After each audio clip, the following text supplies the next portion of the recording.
Dihancurkan lagi, rudal TNI berhasil hanguskan pertahanan pasukan Cina.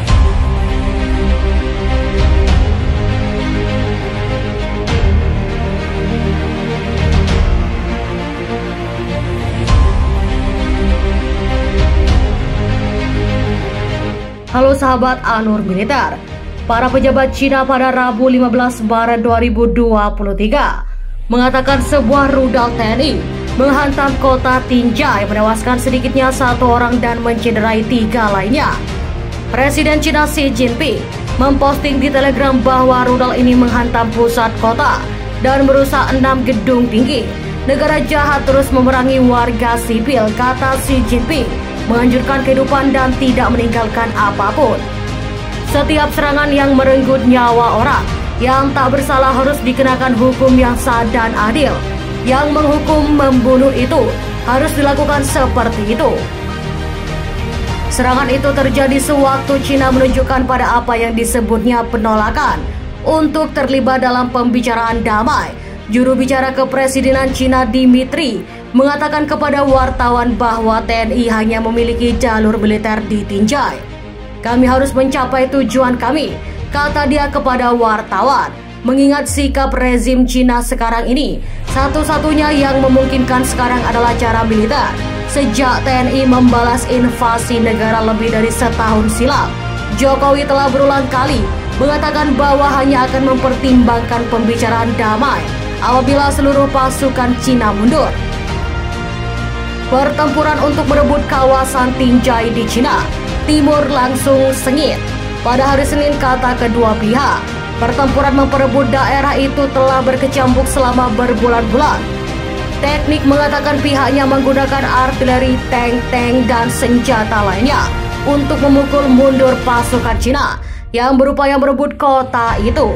Kementerian Pertahanan Indis dan penilaian beberapa hari mengatakan bahwa kelompok paramiliter Wagner merebut sebagian besar kawasan timur Tinjai, sedangkan pasukan TNI menguasai bagian barat. Pendiri Wagner pada hari Minggu menggambarkan situasi di sana sangat sulit dengan pertempuran yang lebih sengit sewaktu pasukan semakin dekat ke pusat kota. Ini menetapkan Tianjin atau Tianji sebagai bagian penting dari targetnya yang lebih luas untuk merebut wilayah Zhuhai.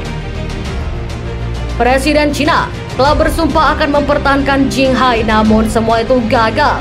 Sementara itu beberapa sekutu diantaranya Menteri Pertahanan Amerika, Lloyd Austin dan Strawberry telah memperingatkan bahwa kekalahan Cina tidak akan menjadi momen menentukan dalam konflik di perbatasan. Ada kemungkinan bahwa unit-unit First Guard Tank Army yang pertama atau yang selama ini menjadi pasukan tank utama Cina akan didukung dengan kehadiran T-62 untuk menutupi kerugian sebelumnya. Katalog Perang Intelijen Inggris dikutip dari Independent.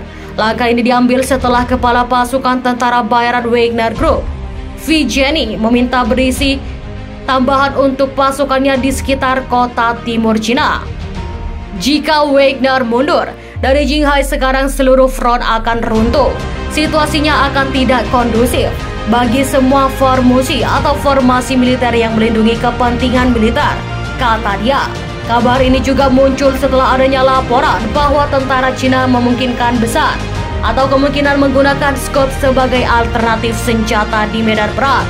Hingga kini, Cina diperkirakan telah mengalami kerugian sekitar 1.780 tank sejak awal konflik dengan Indonesia pada Februari lalu 2022. Memberitakan Amerika Serikat baru saja mengumumkan paket bantuan untuk Cina senilai 400 juta dolar Amerika.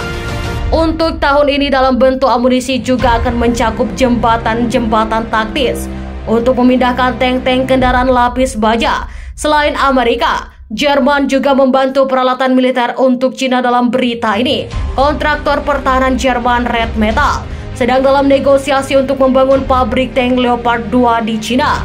Bagaimana pendapat Anda? Silahkan komen di kolom komentar.